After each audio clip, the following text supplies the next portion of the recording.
Good morning everyone. Universal biology में आप सभी का स्वागत है। आज हम लोग क्लास 11 के सेल चैप्टर को आगे कंटिन्यू करेंगे। आज का हमारा टॉपिक है सेल वॉल यानी कि कोशिका भित्ति। ये सेल वॉल होता क्या है? तो प्लांट सेल में सेल मेम्ब्रेन के बाहर एक मोटा कठोर मृत दीवार पाया जाता है। प्लांट सेल में सेल मेम्ब्रेन के बाहर एक मोटा कठोर मृत दीवार पाया जाता है और इस दीवार को ही हम सेल वॉल कहते हैं। याद रखना है कि किसी भी लिविंग सेल की जो आउटर मोस्ट लिविंग बाउंड्री होती है वो होती है सेल मेम्ब्रेन। किसी भी जीवित कोशिका की सबसे बाहर की जो जीवित झिल्ली होती है वो है सेल मेम्ब्रेन, और सेल मेम्ब्रेन के बाहर जो भी है वो नॉन लिविंग है यानी कि वो मृत है। तो सेल वॉल जो है ये तो प्लांट सेल के सेल मेम्ब्रेन के बाहर में प्रेजेंट है, तो जो भी सेल मेम्ब्रेन के बाहर है वो मृत है, और जो मृत है वो कठोर होगा कि नहीं? तो प्लांट सेल में सेल मेम्ब्रेन के बाहर एक कठोर मोटा और मृत दीवार पाया जाता है और इसे ही हम सेल वॉल कहते हैं। ठीक है, लाइन बाय लाइन हम पढ़ देते हैं, देखते हैं क्या लिखा हुआ है नोट्स में। तो प्लांट सेल में सेल मेम्ब्रेन के बाहर एक मोटा कठोर मृत दीवार पाया जाता है जिसे सेल वॉल कहते हैं। ठीक है, अब आगे है प्लांट तथा फंजाई के सेल्स में सेल वॉल प्रेजेंट रहता है परंतु एनिमल सेल्स में एब्सेंट रहता है। तो याद रखना है कि प्लांट सेल और फंगल सेल, जो फंजाई का जो सेल है, इन दोनों में सेल वॉल प्रेजेंट रहता है, लेकिन कि एनिमल सेल में सेल वॉल एब्सेंट रहता है। सेल वॉल तो बैक्टीरिया में भी प्रेजेंट रहता है, लेकिन बैक्टीरिया का जो सेल वॉल है वो थोड़ा अलग टाइप का होता है, वो पेप्टाइडोग्लाइकन नाम के कंपाउंड का बना होता है, और ये सेल वॉल थोड़ा अलग टाइप का है। तो अभी हम बैक्टीरिया के सेल वॉल का बात नहीं कर रहे हैं, अभी हम प्लांट सेल और फंगल सेल के हम सेल वॉल का बात कर रहे हैं। ठीक है, आगे देखते हैं क्या लिखा है। सेल वॉल की खोज रॉबर्ट हुक ने किया था। रॉबर्ट हुक जिसने सेल को डिस्कवर किया था, तो उसी ने, रॉबर्ट हुक ने ही सेल वॉल का भी खोज किया था। ठीक है, फिर है सेल वॉल में छोटा छोटा अनेक छिद्र होता है जिसके कारण सेल वॉल पारगम्य यानी कि परमिएबल होता है, परंतु वृहत अणु यानी कि मैक्रोमोलिक्यूल्स के लिए यह अपारगम्य होता है। याद रखना है, जैसे ये है प्लांट सेल, यहाँ पर 3 प्लांट सेल का फिगर हम बनाए हुए हैं, और ये जो बाउंड्री दिखाई पड़ रहा है ये है सेल वॉल। तो सेल वॉल में बहुत ही छोटा छोटा छिद्र पाया जाता है। सेल वॉल में बहुत ही छोटा छोटा छिद्र प्रेजेंट रहता है। ठीक है, और इस छिद्र के वजह से, ये जो छिद्र है, इस छिद्र के वजह से ये जो सेल वॉल है ये पारगम्य हो जाता है, यानी कि लगभग हर तरह का मॉलिक्यूल, छोटा बड़ा लगभग हर तरह का मॉलिक्यूल इस छिद्र से होकर के आर पार हो सकता है। बाहर से इस छिद्र द्वारा बहुत सारा मॉलिक्यूल्स सेल के अंदर आ सकता है, सेल के अंदर से बाहर जा सकता है।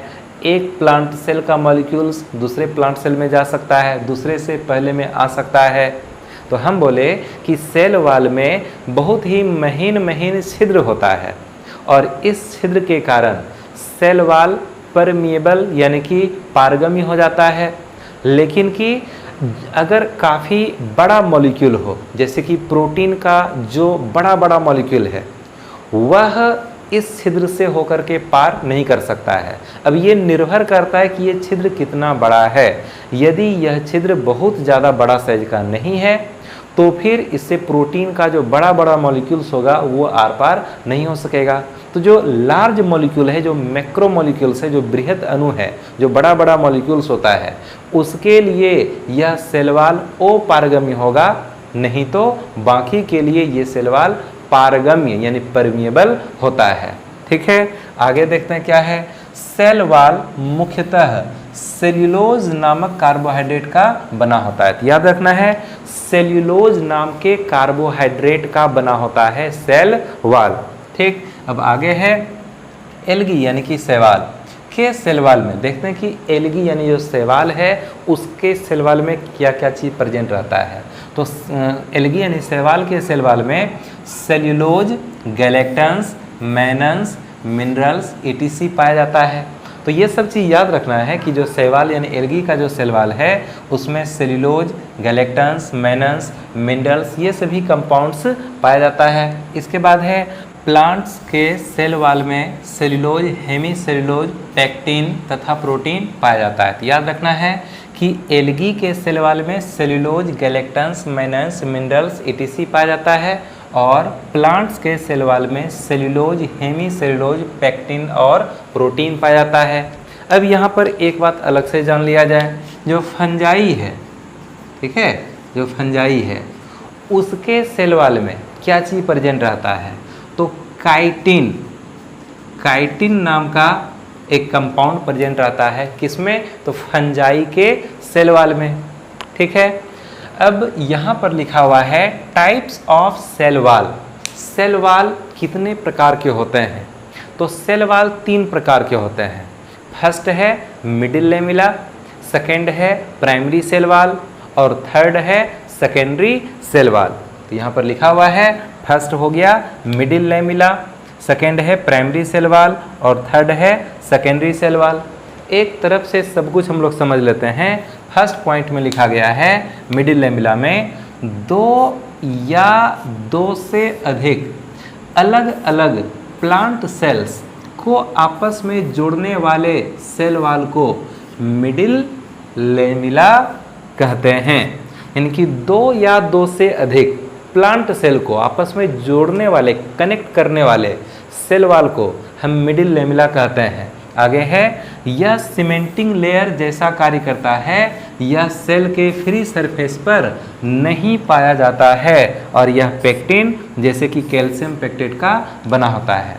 इस फिगर पर ध्यान देना है, ये है एक सेल, ये दूसरा सेल, ये तीसरा सेल, तीनों ये प्लांट सेल है। तो इन सभी प्लांट सेल्स के को आपस में कनेक्ट करने वाला, जैसे कि ये एक प्लांट सेल, ये दूसरा प्लांट सेल, तो इस दोनों प्लांट सेल को आपस में कनेक्ट करने के लिए एक सीमेंटिंग लेयर जैसा सेल वॉल प्रेजेंट रहता है। यहाँ जो हम ग्रीन कलर से जो फिगर बना रहे हैं, ठीक है, तो ये एक सेल वॉल हो गया और जैसे अभी इस दोनों को कनेक्ट करना है तो यहाँ पर भी एक सेल वॉल हो गया। ध्यान से देखना इस फिगर को, ठीक है, ये एक सेल वॉल है और हम इसी सेल वॉल को कहते हैं मिडिल लेमिला। फिगर पर ध्यान देना है ठीक से।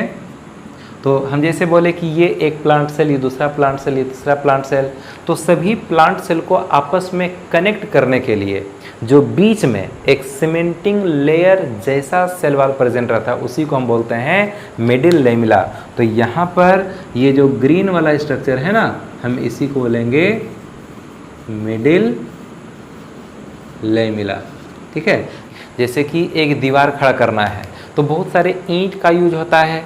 अब जैसे एक ईंट दिया गया, दूसरा ईंट दिया गया, तीसरा ईंट दिया गया, तो उनके बीच में सीमेंट का एक लेयर बिछाना पड़ता है, उसके ऊपर से सीमेंट का लेयर बिछाना पड़ता है, फिर उसके ऊपर फिर और ईंट को फिर रखा जाता है, फिर उसके ऊपर और सीमेंट का लेयर।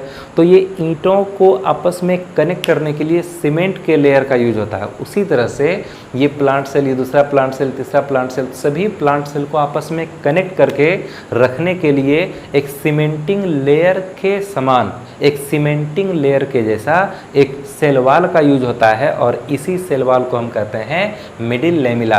तो याद रखना है कि मिडिल लेमिला जो है ये हमेशा 2 अलग अलग प्लांट सेल के बीच में प्रेजेंट रहेगा और ये सेल के फ्री सरफेस पर प्रेजेंट नहीं रहेगा।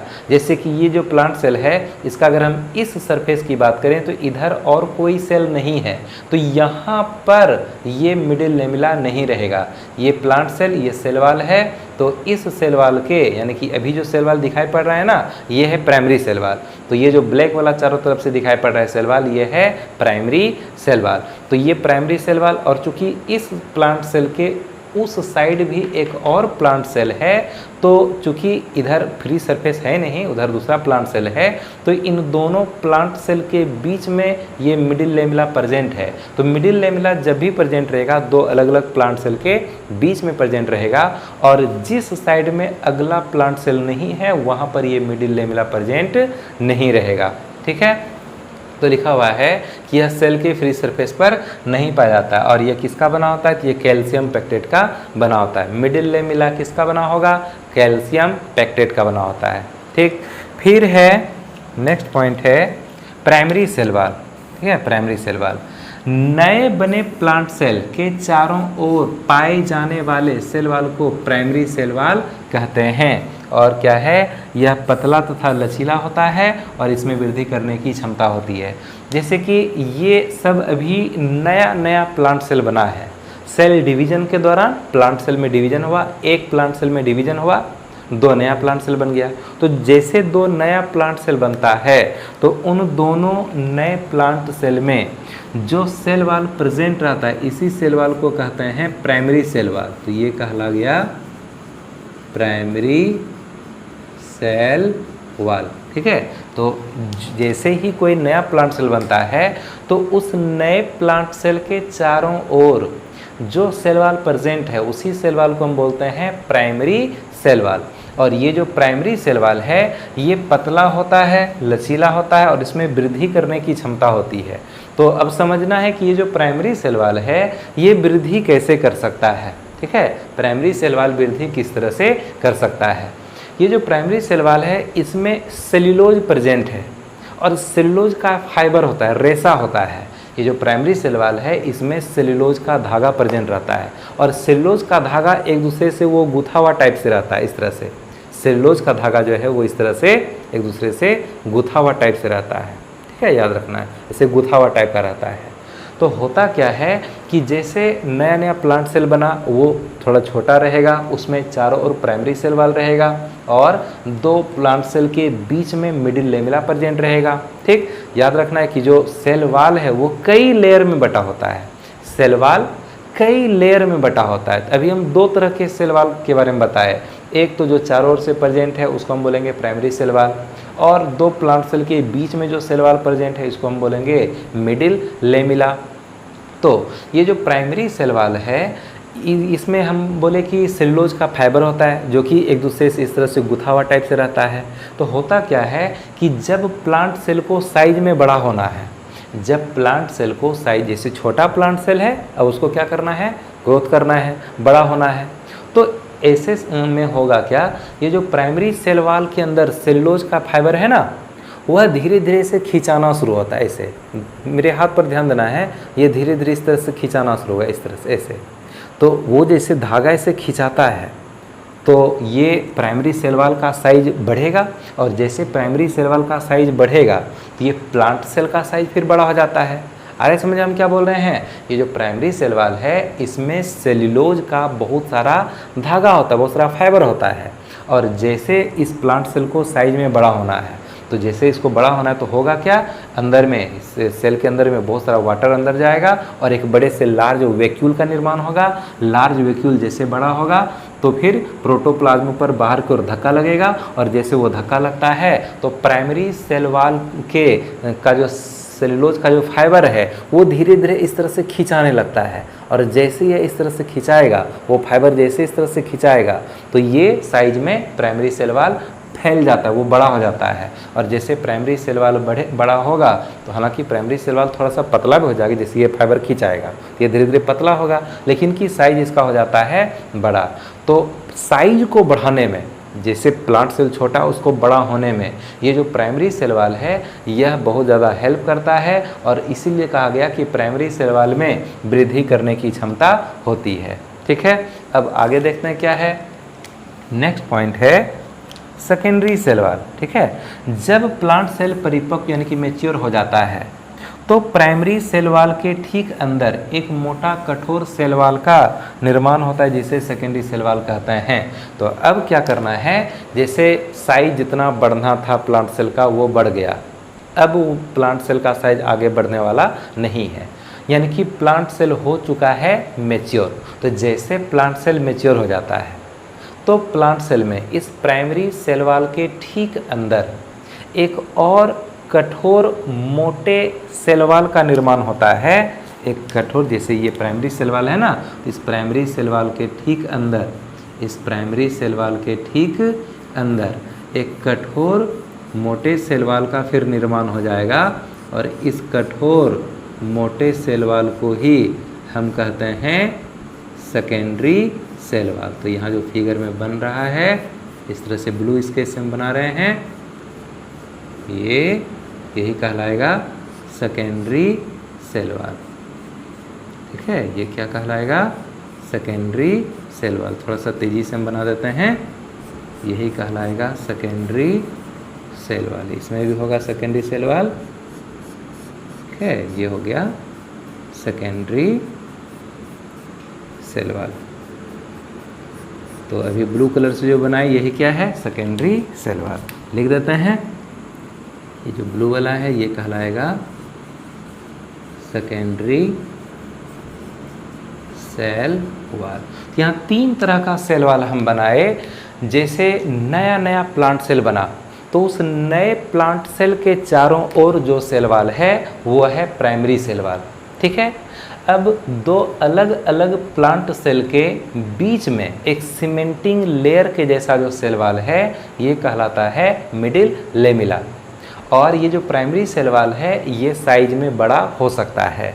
जब प्लांट सेल मैच्योर हो जाता है तो प्राइमरी सेल वॉल के ठीक अंदर एक अलग से एक मोटे सेल वॉल का फिर निर्माण होगा, एक अलग सेल वॉल का निर्माण होता है और इस सेल वॉल को हम बोलते हैं सेकेंडरी सेल वॉल।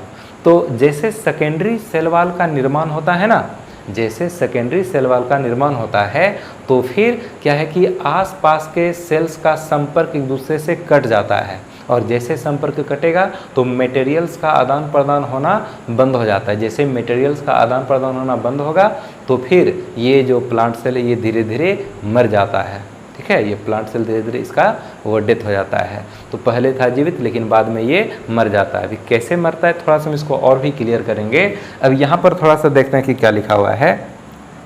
2 अलग अलग प्लांट सेल्स अत्यंत महीन नली से जुड़ा रहता है जिसे प्लाज्मोडेस्मेटा कहते हैं। इसके द्वारा 2 अलग अलग प्लांट सेल्स का साइटोप्लाज्म आपस में जुड़ा रहता है और उनके बीच पदार्थों का आदान प्रदान भी होता है। मतलब को समझना है, इस फिगर पर बहुत ज़्यादा ध्यान देना है, ठीक से समझने का कोशिश करना है। जैसा कि हम बताए थे कि सेल वॉल में बहुत ही छोटा छोटा छिद्र होता है जिसके वजह से वो पारगम्य होता है। तो ये छिद्र यहाँ पर दिखाई पड़ रहा है ना। अब होता क्या है कि ये जो छिद्र है ना ये केवल छिद्र ही नहीं है बल्कि यहाँ पर पतला सा पाइप जैसा स्ट्रक्चर है। यहाँ पर भी केवल छिद्र नहीं है बल्कि यहाँ पर एक पतला सा पाइप के समान स्ट्रक्चर प्रेजेंट है। यहाँ पर भी ये पतला सा जैसा एक पाइप के जैसा यहाँ स्ट्रक्चर प्रेजेंट है। ठीक है, अब थोड़ी देर के लिए मानना है कि अभी ये जो सेकेंडरी सेल वॉल है ना ये सेकेंडरी सेल वॉल अभी बना नहीं है। चलो थोड़ा सा सेकेंडरी सेल वॉल को हम हटा देते हैं। सेकेंडरी सेल वॉल को हम यहाँ से हटा रहे हैं। ठीक, चलो सेकेंडरी सेल वॉल को हम यहाँ से हटा दिए। तो अभी क्या क्या दिखाई पड़ रहा है? अभी दिखाई पड़ रहा है प्राइमरी सेल वॉल, इधर ये भी प्राइमरी सेल वॉल और बीच में क्या है? तो बीच में है मिडिल लेमिला और इस प्राइमरी सेल वॉल में छिद्र दिखाई पड़ रहा है लेकिन छिद्र के आगे क्या है? पाइप, पतला सा नली है। इस पतले से नली को हम बोलते हैं प्लाज्मोडेस्मेटा। इसको बोलते हैं प्लाज्मोडेस्मेटा। कहाँ लिख दें? यहाँ लिख देते हैं। ठीक है, इसको बोलते हैं प्लाज्मोडेस्मेटा।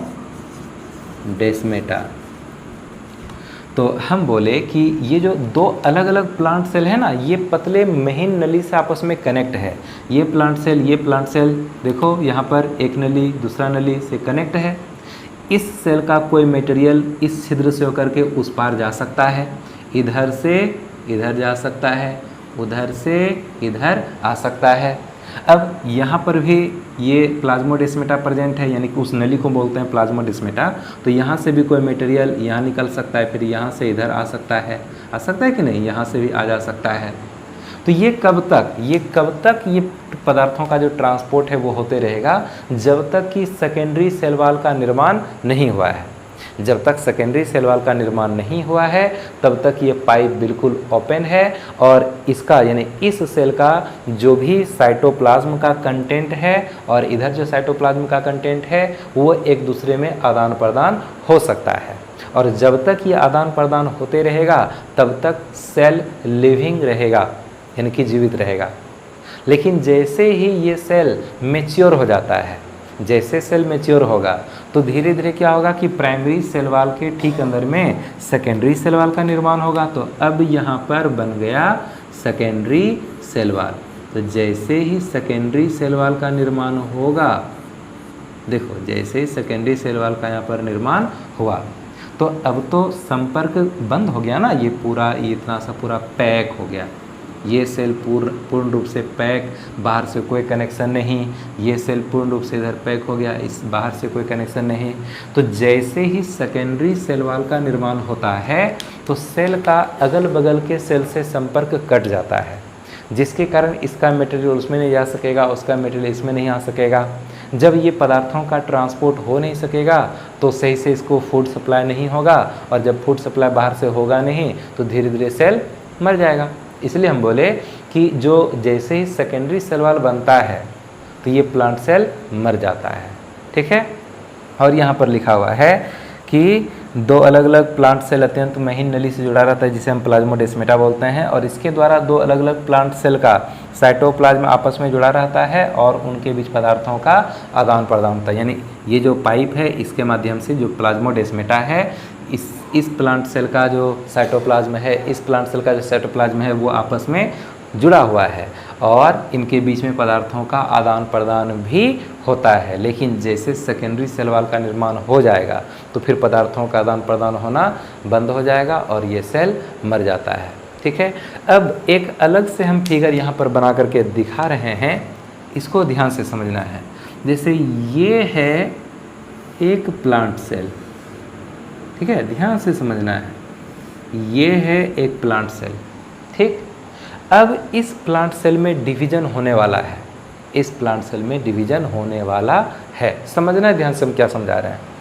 तो पहले क्या होगा कि प्लांट सेल का जो न्यूक्लियस होगा वह एक न्यूक्लियस डिवाइड होकर के दो में चेंज करेगा। पहले था एक न्यूक्लियस, डिवीजन किया और दो न्यूक्लियस बन गया। ठीक है, बन गया दो न्यूक्लियस।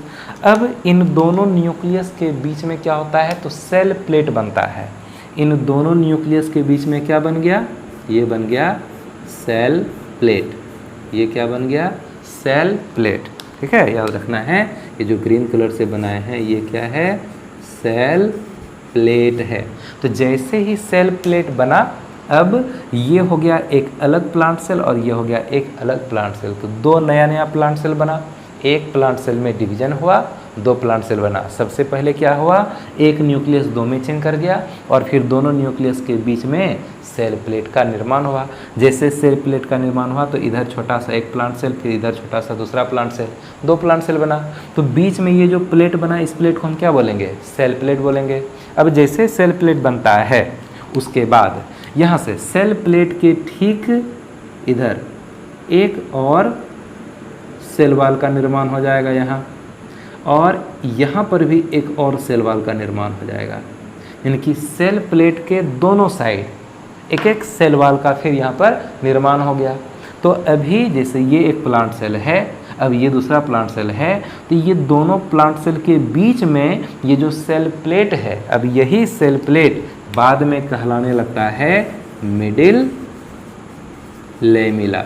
तो ये जो मिडिल लेमिला है ये वास्तव में सेल प्लेट ही है। ये जो मिडिल लेमिला है ये वास्तव में सेल प्लेट है। और अब जैसे ये बिल्कुल नया नया प्लांट सेल बना है, ये एक से दो नया नया प्लांट सेल बना है। तो अब जैसे ये एक प्लांट सेल है, ये दूसरा प्लांट सेल है, इन दोनों प्लांट सेल के चारों ओर जो सेल वॉल प्रेजेंट है, ये कौन सा सेल वॉल है, तो यही है primary cell wall. Primary cell wall, तो प्राइमरी सेल वॉल सेल के चारों तरफ प्रेजेंट है, लेकिन कि ये जो सेल प्लेट या जो मिडिल लेमिला है, क्या मिडिल लेमिला सेल के चारों ओर प्रेजेंट है, नहीं। तो याद रखना कि मिडिल लेमिला जब भी होगा ये दो अलग अलग प्लांट सेल के बीच में रहेगा और प्लांट सेल के फ्री सरफेस पर, यानी कि प्लांट सेल के फ्री सरफेस पर ये मिडिल लेमिला होता नहीं है। मतलब ये कि जैसे ये एक प्लांट सेल है तो इसका ये सरफेस फ्री है, ये सरफेस फ्री है, ये सरफेस फ्री है, तो यहाँ पर इधर बाहर में ये मिडिल लेमिला नहीं है। लेकिन जिस ओर दूसरा प्लांट सेल है तो उसके बीच में दो प्लांट सेल के बीच में ये मिडिल लेमिला प्रेजेंट रहता है। और फिर जैसे जैसे ये दोनों प्लांट सेल मैच्योर होगा, साइज तो बड़ा हो जाएगा, और उसके बाद जैसे जैसे ये मैच्योर होगा तो प्राइमरी सेल वाल के ठीक अंदर फिर एक और सेल वाल बन जाएगा और यही सेल वाल कहलाएगा क्या? Secondary cell wall. अब ये कहला जाएगा क्या? ये कहला गया सेकेंडरी सेल वाल। तो उम्मीद है कि ये जो सेल वाल का टाइप है, क्या है मिडिल लेमिला, क्या है प्राइमरी सेल वाल, क्या है सेकेंडरी सेल वाल, ये समझ में आ गया होगा। अभी इसका स्क्रीनशॉट लेना है और हम तुरंत अभी आते हैं इसके फंक्शन के साथ, यानी कि हम लोग अभी तुरंत पढ़ेंगे फंक्शन ऑफ सेल वाल। पहले इसका स्क्रीनशॉट लेना है।